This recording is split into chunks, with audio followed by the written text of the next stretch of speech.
Welcome to Currently Kirkland. I'm Pam Jardine. In this episode, we share how a beauty pageant helped a Kirkland resident deal with brain cancer. We hear about an important message to teens on using social media, and we celebrate Wi-Fi connectivity at 2 parks. And we look to more summer events in Kirkland. Kirkland resident Susan Kellner recently had her life turned upside down with news that she had a brain tumor. With the support of friends, family, and the local Kirkland community, she turned a very uncertain situation into one where she could redirect her life and make a difference. We spent time with Susan and her family recently as she shared her story with Currently Kirkland. Initially, when I was diagnosed, I had gone into my doctor for some sleep issues that were a little unusual. I've had the same family doctor since I was 14. He knows me really well. He said, let's do a brain scan, make sure there's nothing weird going on. And a few days later, I actually got a call at home saying that they found an anomaly in my brain and to go back into the hospital for some more tests. So a couple days later, another MRI, they did confirm that there was a tumor in the back of my brain, in my cerebellum.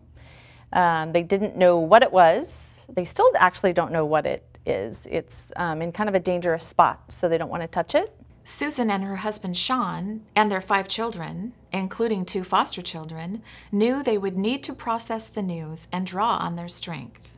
It was some hard news to hear because there's a lot of fear there of what does this mean?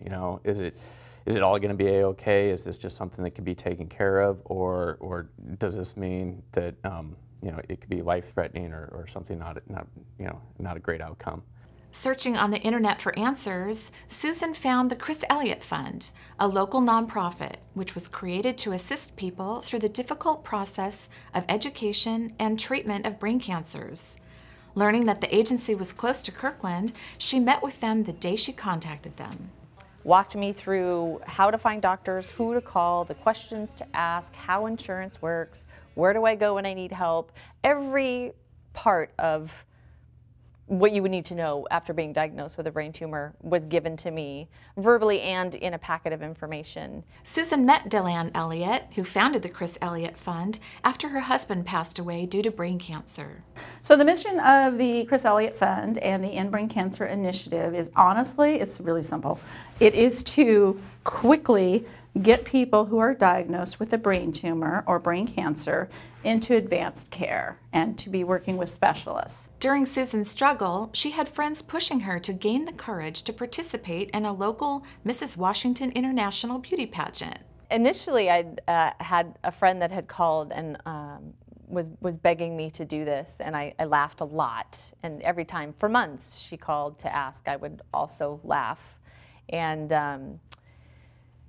And then I started doing some reading up on the organization itself. I know nothing about pageants. It took some convincing from her oldest daughter, Peyton, to finally decide she would participate. I had recently been having a conversation with my 11-year-old daughter at the time, who's incredibly talented musically and just an amazing kid, and I wanted her to try out for the school play, and she always said no, and she wouldn't do it. And I talked to her. I said I might pull rank and make you do it this year, and I talked to her about stepping out of your comfort zone, and there's things that you'll miss in life that you'll wish you would have done if you always let your fear get the best of you. And it was about 3 days later that I got another call from the pageant organization saying, please, will you consider this? And my answer was, it is way too outside of my comfort zone to do this. So I hang up the phone, and my daughter looks at me and she goes, Mom, if you don't step out of your comfort zone and do things that are fearful, you might be missing something great. Verbatim. Everything I told her, and then I was stuck. It was a parental moment. I had to say yes at that point. Susan also realized that she could combine her wish to try something new with supporting the Chris Elliott Fund. She researched the pageant and realized an opportunity to share the work of the fund. I did a lot of reading and found out that they're very platform-based, and a light bulb went off because I was in the throes of being so passionate about the Chris Elliott Fund, and I thought, if I can get out there and somehow get some vision for them, I will absolutely do it. When Susan told Delanne that she wanted to represent the Chris Elliott Fund during the pageant, Delanne was shocked. And I'm looking at her like, and I think I said, really? You really want to do this for us? And we're excited, honestly, but I don't have the guts to get on stage ever and do something like that. So I was taken aback, but I also recognized the important opportunity and the important outreach and educational opportunity that she was offering to do on behalf of the Chris Elliott Fund. And so I became very excited and very supportive of her efforts right away. Chapman Fina, owner of Kirkland clothing boutique Via Lago, stepped up to make Susan look her best for the pageant. And when she found out I was doing the pageant, she said, you know, let me help you. I would love to help you. And multiple times I came down for photo shoots that I had to be in, and I said, Chapman, help me. And she put me in a dressing room and just delivered clothes. And I took all those clothes with me and had these photo shoots and looked amazing. Stepping out of her comfort zone, knowing she had the support of her family and community, Susan realized her newfound strength. Terrified and overwhelmed. That was me when I was told I had a brain tumor. Since then, I've learned that brain cancer is understudied, underfunded, yet a leading cause of cancer death. 7 out of 10 patients are lying on an operating table before knowing their options. We must define a new standard of care for this devastating disease. As Mrs. Washington, with the Chris Elliott Fund, we will shorten the gap between diagnosis and access to advanced care because empowering patients enhances lives. Susan's passion and perseverance earned her first runner-up. Contestant number 4, Susan Kellner.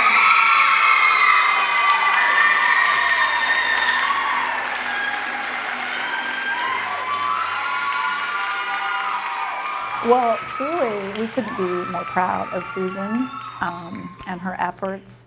But coming up, honestly, runner-up for the pageant was like amazing. It was her first attempt at doing something like this. And we're so proud of her, and honestly, all of her work is a testimony to her spirit. Looking into the future, Susan plans to keep her positive spirit and to volunteer to help promote the Chris Elliott Fund and its End Brain Cancer initiative. Well, I don't know if things can change from day to day. You know, right now I'm looking forward to kind of focusing back on my family because this did take a little bit of time. Go, Susan! Also trying to make a difference in the community, the Kirkland Youth Council has completed the latest in its We've Got Issues video series. Last year's video, which tackled teen suicide, recently won the Student Educational Activities category of the Hometown Media Awards. This year, the Youth Council talks about social media and how it affects teens. Kevin Nakahara, the writer and director, explains their reasoning. Social media can be both a really good thing, a way to connect with your friends, and a way to socialize and really extend your high school experience into something really special.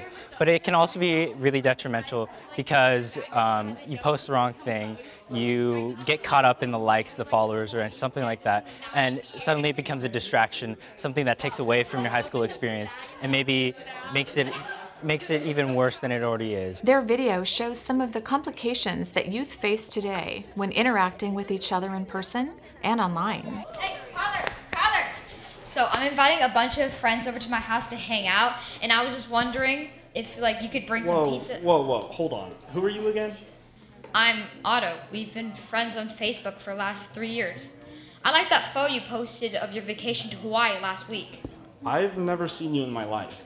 And now you want me to come over to your house? But I thought we were friends on Facebook. No way. You're crazy, man. The video is just one of the many projects that the Youth Council does throughout the year. The group is a way for youth to make a difference while having fun. The Youth Council is awesome. It's great to be feeling like you're giving back to the community and just feeling involved. The volunteering is really fulfilling, and I have a lot of fun hanging out with the council, hanging out with peers that I don't normally get to see in my regular high school, and connecting with other people in the community. If you are interested in joining the Youth Council, go to kirklandwa.gov/youth. To watch High School Survival Guide social media, go to Kirkland Television on YouTube. Keeping connected in Kirkland just got easier. If you find yourself at either Everest Park or Houghton Beach Park with your wireless laptop, tablet, or smartphone, you have the City of Kirkland and Google to thank for the free wireless internet service. What do you think about the new Wi-Fi connection? I think it's great. It's wonderful. I can get right on Wi-Fi right here at the beach. The city recently threw a party at Everest Park to thank Google. I think what all of our community members expect us to do is to work together with our businesses and government, and those projects lift everyone up. So to me, this is the Fizzy Lifting Drink project, where we're getting together and we're all being lifted up. So I want to thank Google very much for your incredible $200,000 investment in the city of Kirkland's connectivity. Google's donation helped to extend the city's fiber network, purchase and install equipment, and maintain the service in the 2 parks for 3 years. We did this as part of our 10-year anniversary of being in Kirkland, and so for us it's more about giving to the city.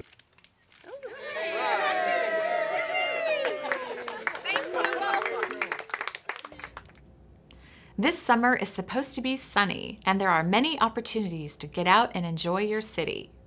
On July 25th and 26th, check out the Kirkland Classic Car Show with music, a beer garden, and of course, classic cars. Get ready for this year's Kirkland Summerfest, which is happening on August 7th and 8th. Head out and enjoy performing arts, kids' activities, live entertainment, and over 100 vendors on the streets of downtown. If you're a Seattle Sounders fan and want to help the Washington Global Health Alliance, join in on the Rave Green Run, which features a 9K run, a 5K run walk, and a 1K Kids Dash on Sunday, August 9th. To learn more or register, head to ravegreenrun.com. To learn more about these events and to keep up with what is happening in Kirkland, visit explorerkirkland.com. Although there is still much to look forward to this summer in Kirkland, one of the biggest events, the 4th of July, once again proved to be a community favorite. Enjoy some sights and sounds from Celebrate Kirkland 2015.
We're happy that you decided to take some time to watch this episode and learn more about your city. Currently, Kirkland can be in the palm of your hand. Subscribe to Kirkland Television on YouTube. We air on KGov and KLife. Send us your news tips, story ideas, and suggestions to kirklandtv@kirklandwa.gov.